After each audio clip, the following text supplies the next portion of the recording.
अली, एक लफ्ज भी नहीं कहिएगा। देखो मेरे भाई, मुझे तुम्हें कुछ बताना है अभी। अब से आप मेरे भाई नहीं हैं। क्या कह रहे हो ये अली? मैं जानता हूं तुमने कंप्लेन की थी, लेकिन मैं वो बात नहीं करना चाह रहा। मुझे आपसे कोई बात नहीं करनी, मैं कह तो रहा हूं। अली, अगर सुनोगे तो शायद मैं तुम्हें खुल के बता सकूंगा जो भी सच है। मैं जा रहा हूं। लेकिन कहाँ जा रहे हो? अपने बाबा के पास जा रहा हूं।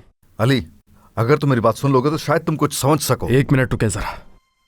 क्या कर रहे हो ये वो सब कुछ है जिनकी वजह से मुझे ताने मिलते थे। अब मैं ये सब कुछ आपको लौटा रहा हूं ताकि आप मुझे ताने ना दे सके। मुझे इन सब चीजों की जरूरत नहीं थी कभी।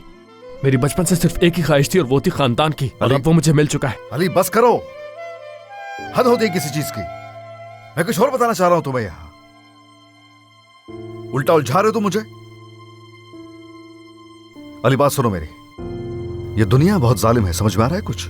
और तुम्हें इस तरह से। मुझे कोई फर्क नहीं पड़ता इन बातों से। फरहत मर चुका है। क्या?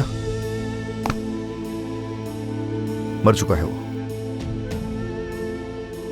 नवाल के लिए रोक रहा हूं मैं, यानी वो इस वक्त अपने होश और हवास में नहीं है। तुम इस वक्त उसके साथ रहो, उसे सहारा दो। यही वक्त है कि उसे जरूरत है तुम्हारी। तुम ही संभाल सकते हो उसे।